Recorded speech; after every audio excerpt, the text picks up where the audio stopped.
Donc déjà, merci de m'avoir invité dans le cadre de PS Institut à échanger, à parler de cette position du psychologue qui est impliqué dans une recherche. Et pour moi, c'est une occasion de partager. Où c'est celui-là? Soit tu prends celui-là, soit celui-là. Là, t'en as deux. Ok, je passe pas. Pour moi, c'est une occasion de partager sur mes réflexions personnelles et mes réflexions professionnelles sur cette place du chercheur. C'est bon? On va juste mettre le diapo en plein écran.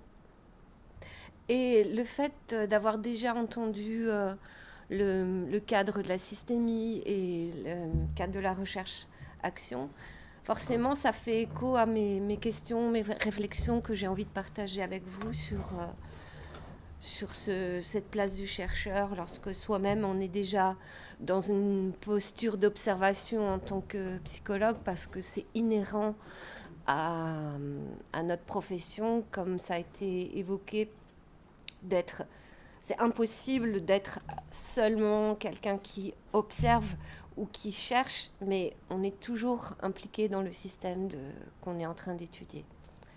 Donc, je vais vous présenter déjà ce qui a fait le fondement de cette recherche, donc l'ADN de la recherche, mes bases. Et comme cette recherche concerne une psychothérapie qui est basée sur la prise en compte, la conscience du fonctionnement cérébral et notamment en cas de stress, du fonctionnement de la mémoire, etc. Je vous redonnerai ou je vous donnerai, ça dépend de vos formations respectives, quelques notions de psychotraumatisme et comment va agir cette psychothérapie qu'on appelle EMDR, qui vient de l'anglais Eye Movement Desensitization Reprocessing. Ensuite, je vous présenterai brièvement la méthodologie et comment ensuite cette méthodologie elle a dû être conçue, remaniée grâce ou à cause des contraintes du cadre éthique, du cadre législatif pour mener une recherche. Donc ça concerne un peu tout le monde ici. Et enfin, ma question principale, est-ce que de ma place de psychologue, je peux concilier d'être dans une posture en alliance thérapeutique avec le patient, puisque c'est comme ça que je travaille, en observant les effets sur moi-même de ce qui se passe dans la relation, et à la fois avoir une place de chercheur, d'où le titre des paradoxes sur les différentes postures. À la base, j'ai une formation de sage-femme, mais aussi une réflexion sur tout ce qui est sciences dures, sciences médicales, comment mener une réflexion, une observation, comment apporter des preuves. Et j'ai choisi de rencontrer, je me suis formée ensuite, bien sûr, en tant que psychologue. J'ai fait un cursus en psychologie clinique et psychopathologie. J'ai une formation personnelle d'analyse et aujourd'hui, je me suis formée donc à la psychothérapie par EMDR. Il était très important pour moi de pouvoir concevoir un projet avec des psychologues de l'Université de Strasbourg. Donc, la recherche est associée avec le labo Sulissom, où toutes les psychologues sont d'orientation psychanalytique dans ce laboratoire.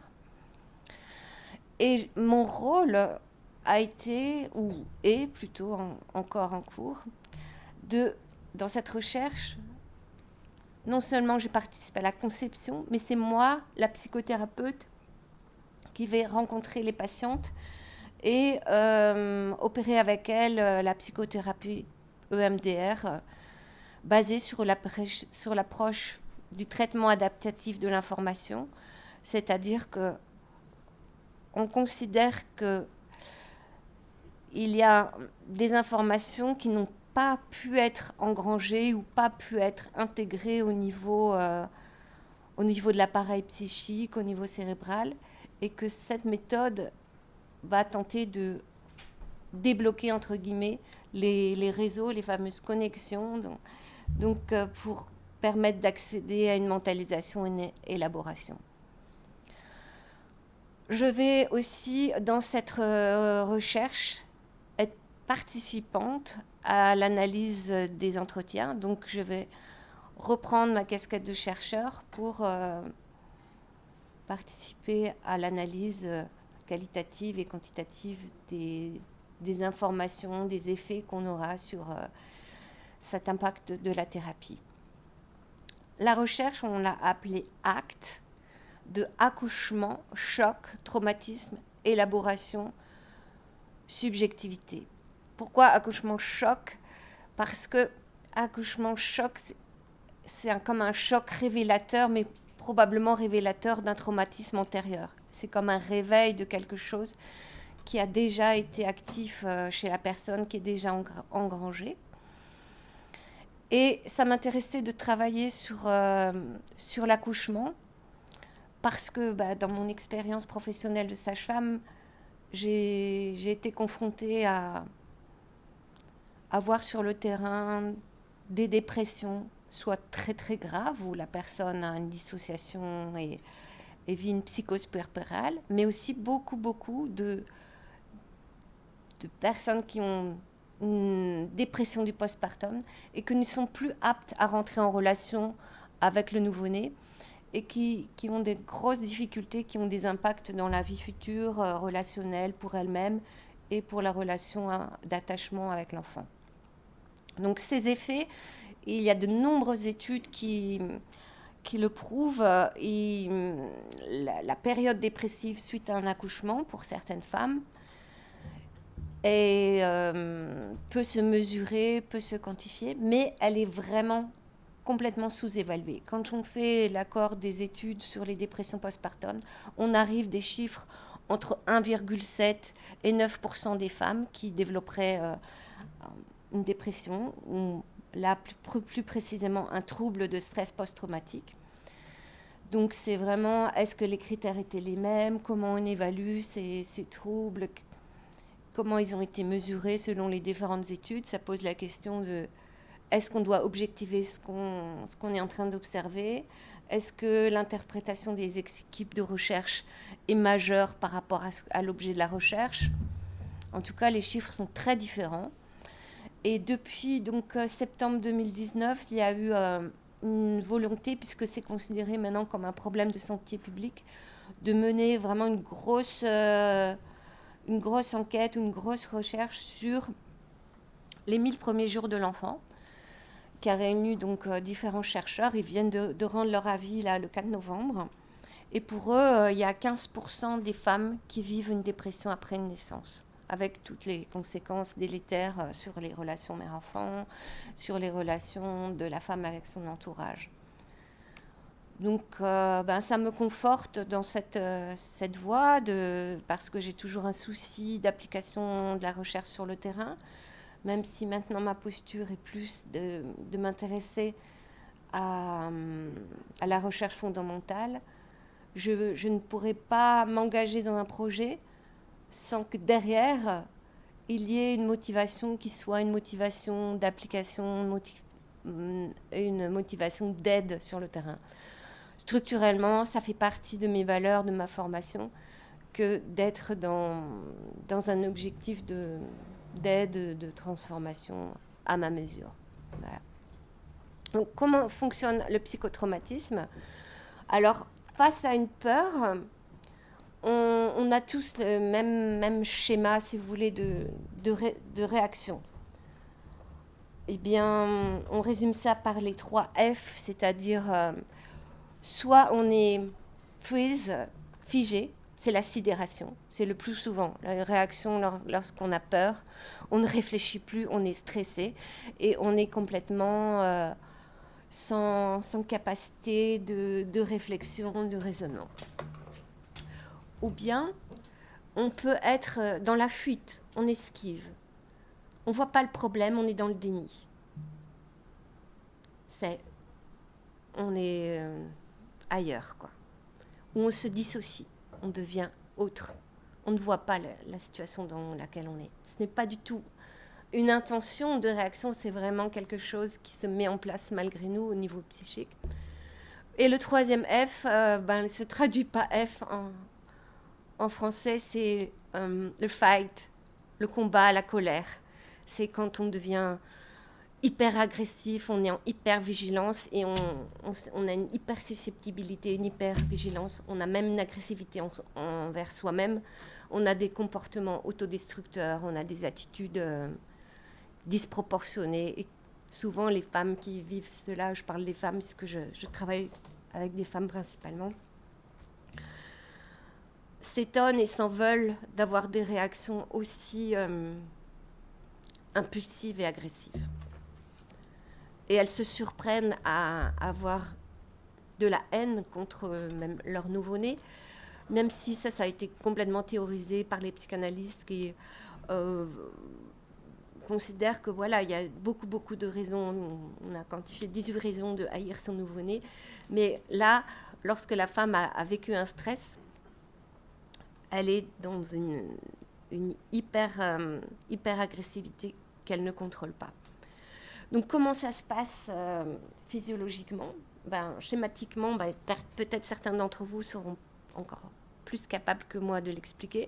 On est formé en psychologie en tant que psychologue, on est formé en médecine, mais je vous fais un petit résumé.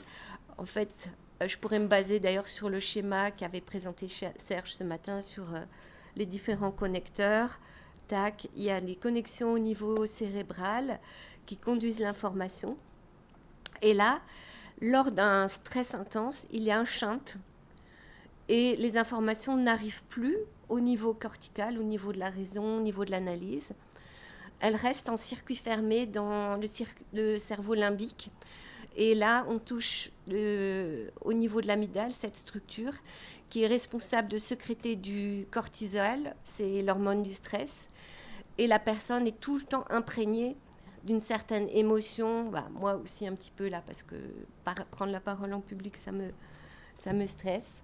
Donc je ressens aussi intérieurement quelque chose qui imbibe mes propres réactions. Et en fait, c'est comme une alerte incendie qui est bloquée sur la position on, et il y a toujours la production d'hormones de stress, et qui explique ce que les psychologues ont pu observer dans les réactions suite à un traumatisme, donc hypervigilance, hyperréactivité ou hypo. Il peut y avoir les deux. Et au niveau des structures cérébrales, on a l'hippocampe, le siège de la mémoire, qui est perturbé. Soit il peut, ça a été observé au niveau des imageries, se rétrécir. En tout cas, il n'est plus fonctionnel. Et c'est là où le travail avec l'EMDR va agir. Ça paraît peut-être un peu incroyable parce que de l'extérieur, le thérapeute EMDR prétend ou plutôt suit un dispositif, une procédure, un protocole qui lui permet d'accéder à ces mémoires-là et à les stimuler. Donc ça paraît, moi personnellement, la première fois que j'ai entendu parler de ce mode de fonctionnement, j'ai trouvé ça presque un petit peu magique ou paranormal. Mais bon, je me suis intéressée, je l'ai éprouvé sur moi-même et j'ai fait la formation. Donc je viens aujourd'hui en parler tranquillement avec la conviction. Et il y a énormément de publications aussi qui ont déjà démontré cet effet sur les structures internes du cerveau de cette thérapie qui s'appelle EMDR. Donc voilà, je me suis permis de mettre une petite image qui illustre justement l'hyperactivité au niveau cérébral dans le cerveau limbique quand on est dans un stress et qu'on est en train de vivre un trouble de stress post-traumatique. Et suite à une thérapie EMDR, il y a un apaisement. Après, cet apaisement, très sincèrement, il est équivalent après d'autres thérapies, mais peut-être en un temps différent ou par des procédures différentes.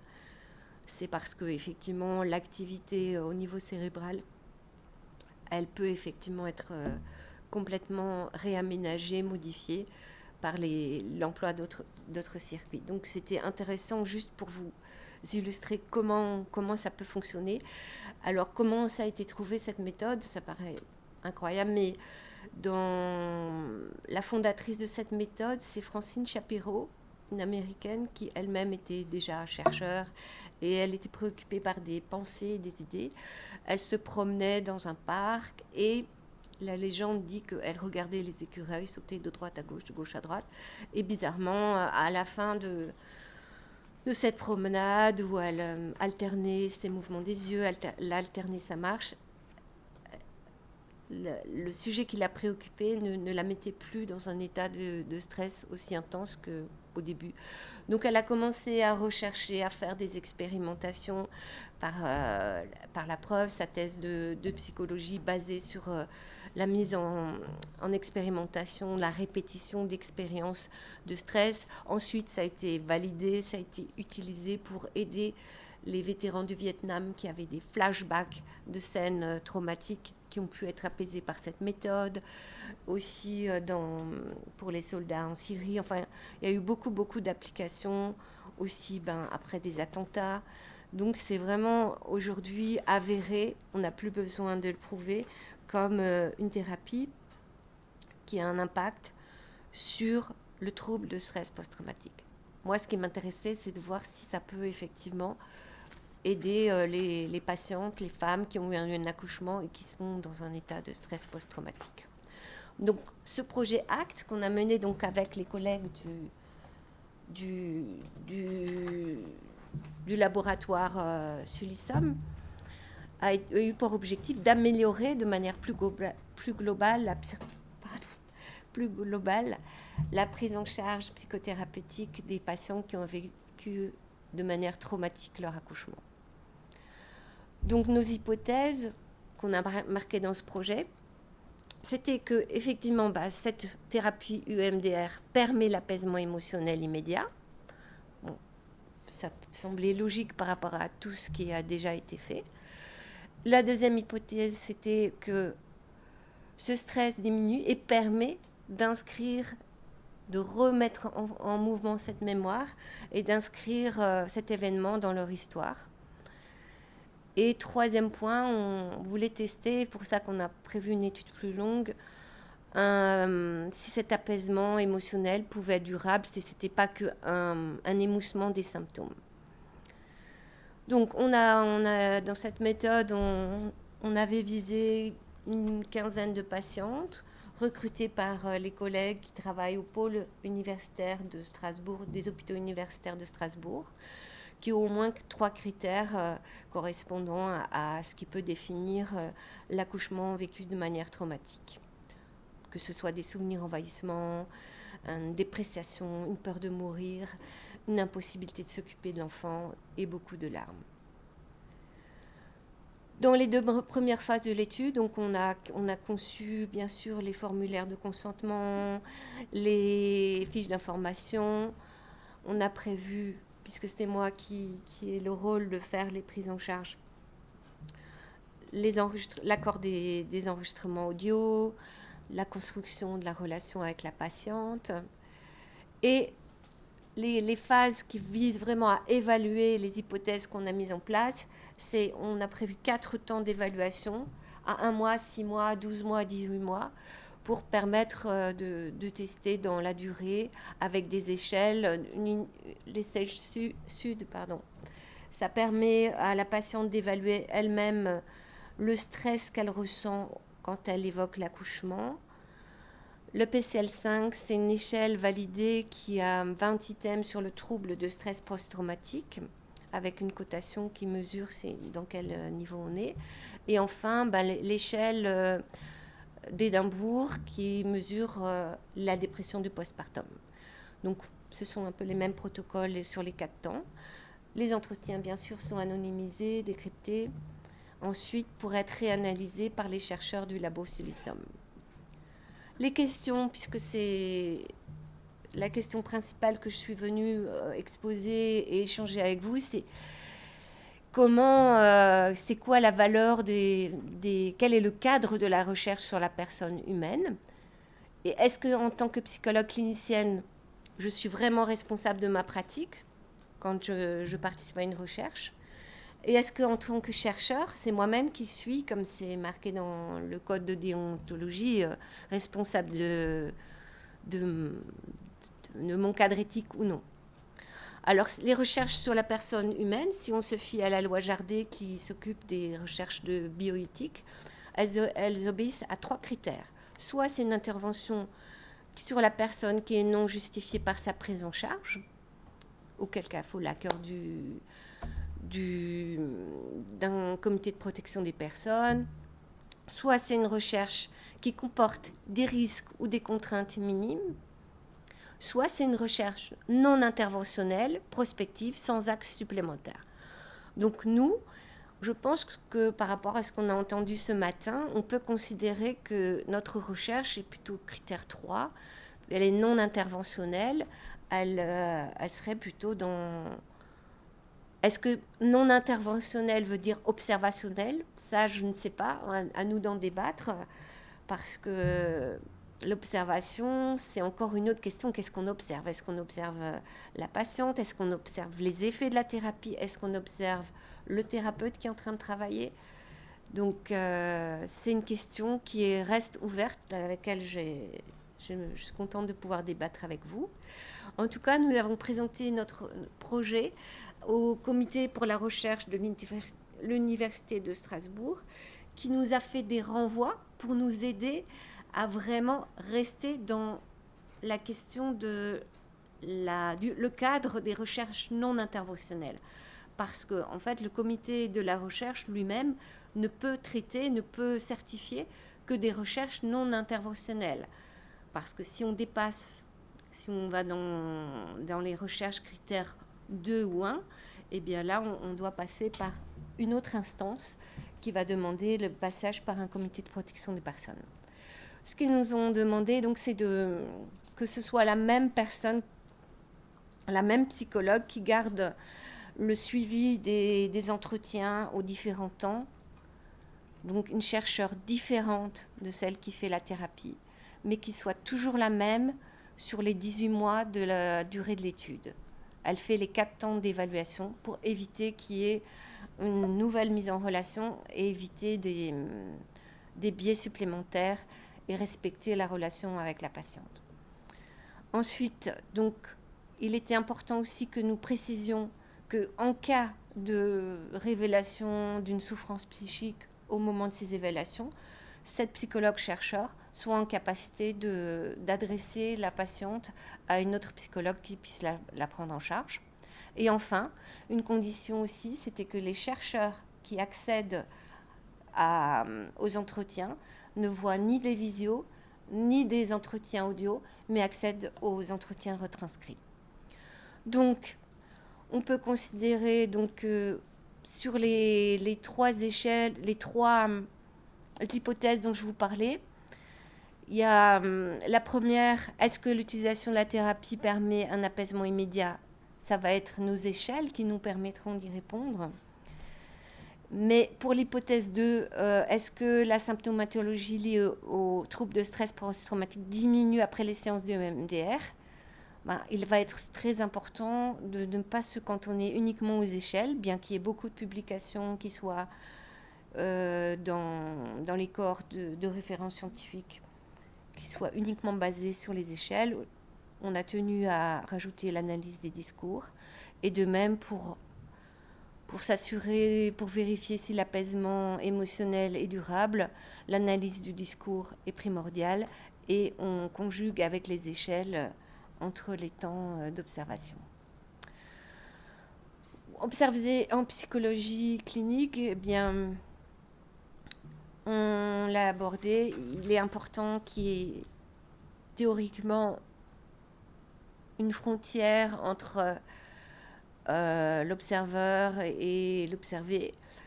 Or, nous, en tant que psychologues d'orientation psychanalytique, justement, on se défend d'une vision objective, par définition. Donc, on ne peut pas obéir à ce critère d'être des chercheurs qui font une recherche où le chercheur est dissocié de l'objet de recherche. Impossible. Et de plus, nous observons sur nous-mêmes ce qui se joue dans la relation.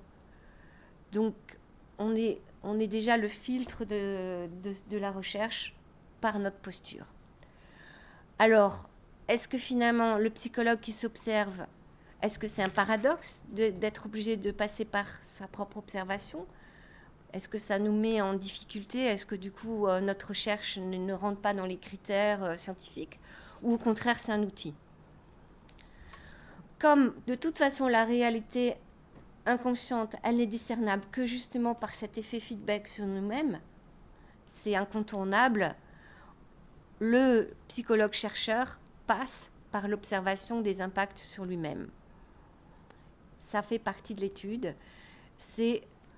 Le psychologue clinicien va parler du transfert contre transfert. Ça, c'est une notion très importante qui sera développée cet après-midi. Donc, observer, on est bien d'accord, enfin je pense qu'on est d'accord, d'après ce que j'ai entendu, que c'est recueillir un comportement sans le modifier. Pour autant, l'objectif de notre étude par la thérapie EMDR vise une modification du comportement lié aux troubles de stress post-traumatique. Donc on observe quelque chose, on observe un effet. Donc on n'observe pas quelque chose qui est en train d'être, qui est objectif, mais on observe des mouvements, on observe un effet. Donc on peut dire que ce n'est pas vraiment ni le thérapeute qu'on est en train d'analyser, ni le sujet, mais les effets chez le patient de cette thérapie. Donc les résultats vont s'évaluer dans notre recherche ACT par l'interprétation des échelles d'une part et par l'analyse qualitative d'autre part. Donc quand je le présente comme ça, on se demande si ça ne va pas s'opposer à l'analyse qualitative et mesure d'échelle. Ça ne procède pas du même fonctionnement. Alors j'ai eu la chance mardi de participer à un séminaire qui est animé par Jean-Christophe Weber sur philosophie et médecine. Et en fait, ça m'a donné une réponse qui aurait pu être une réponse par la systémie ou bien par d'autres choses, mais qui m'a semblé intéressante.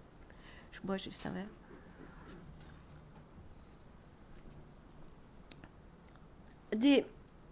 Des relations qui peuvent sembler contradictoires en elles-mêmes, finalement, si on les fait passer par ce carré d'Aristote qui compare une affirmation qui est, par exemple, tous les chats sont gris, ça n'empêche pas qu'il puisse y avoir quelques chats qui ne soient pas gris.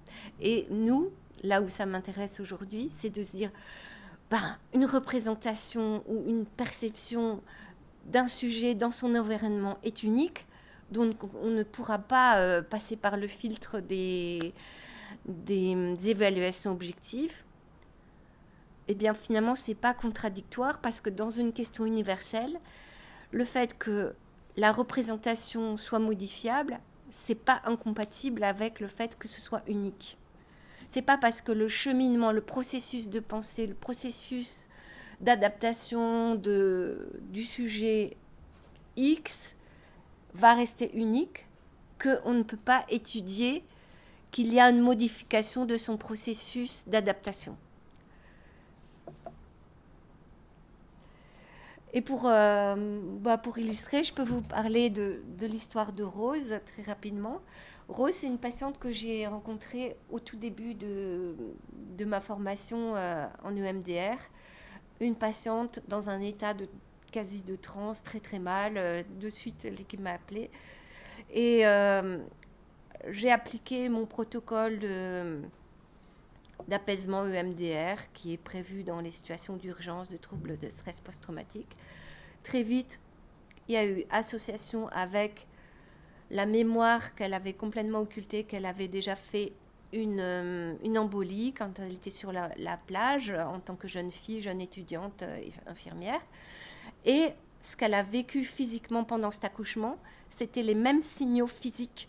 C'était j'ai plus d'air, je respire plus et les sauveteurs ne voient pas le problème.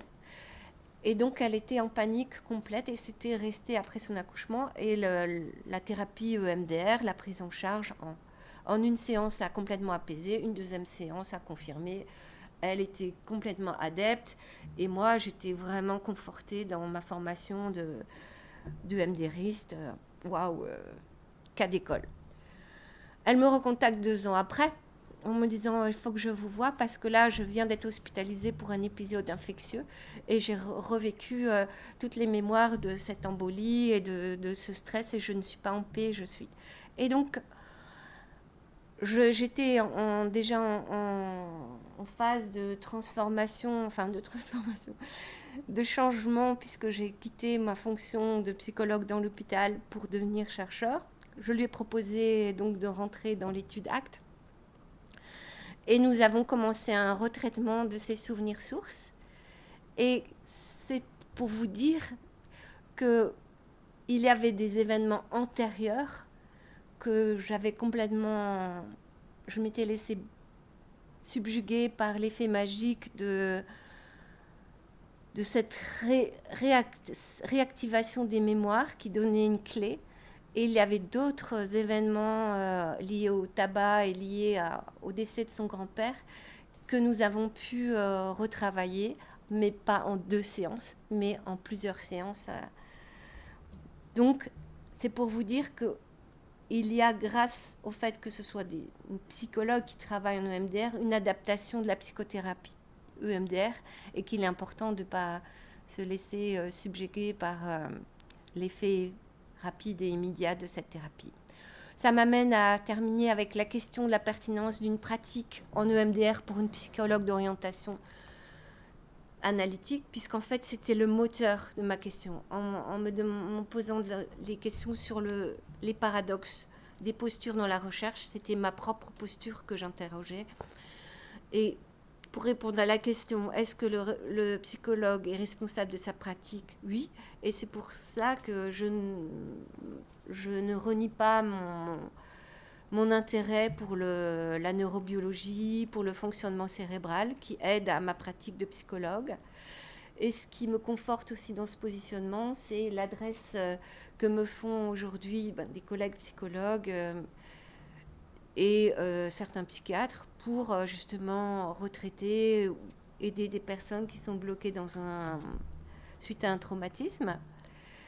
Et ça me met aussi en paix par rapport à ma formation médicale initiale et la conception de la relation thérapeutique et de la création d'une alliance avec les patientes que je peux rencontrer. Donc, les possibles paradoxes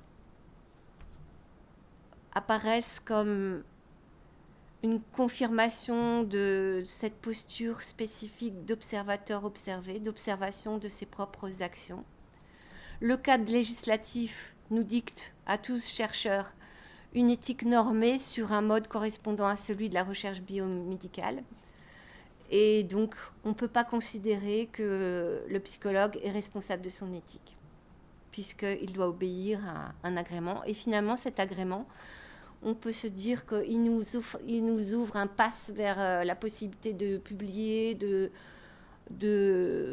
participer à des communications, avant même qu'on ait tous les moyens pour vraiment assurer cette recherche. Voilà. Les questionnements me permettent vraiment de nourrir ma pratique et je suis disponible pour échanger avec vous sur ces questions entre nos pratiques et leurs éventuelles apparentes contradictions. Merci.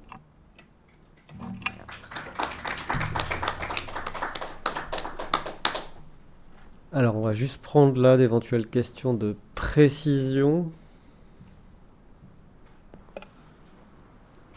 Oui. Moi, j'ai juste une question de contexte justement sur l'occurrence des traumatismes post-accouchement. Est-ce qu'il y a une corrélation avec les types de prise en charge de l'accouchement ou les pays où il y a de plus grandes occurrences de violences obstétriques ou des choses comme ça ? Est-ce qu'il y a des données là-dessus ? Alors, effectivement, il y a des données là-dessus. Il y a une étude en Italie qui a fait une étude sur l'importance des critères objectifs obstétricaux et les critères plus inhérents au vécu personnel, les violences dans l'enfance, la répétition d'humiliation ou des ressentis de dépréciation. Eh bien, finalement, les indicateurs objectifs semblent avoir presque moins d'incidence que la fragilité initiale. Et c'est ce qu'on est en train d'observer dans notre étude. C'est-à-dire qu'on a pris plutôt 30 patientes parce que c'est vrai qu'on visait 10-15 et Daria m'a sensibilisée au fait qu'il y aurait des perdus de vue et que c'était préférable de prendre, d'ouvrir la recherche à plus de patientes. Donc on a nos objectifs et je suis moi-même vraiment je ne sais pas s'il faut dire surprise, mais j'ai déjà repéré la grande proportion de patientes qui ont des vécus antérieurs de violence, que ce soit dans l'enfance ou dans le couple.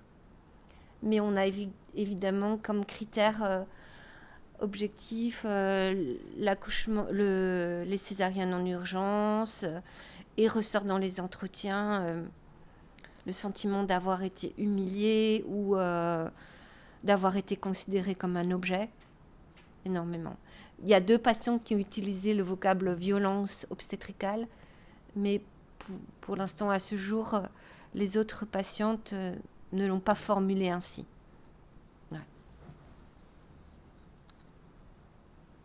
Donc une question technique, les entretiens sur lesquels travaillent les chercheurs de Sulizom sont donc enregistrés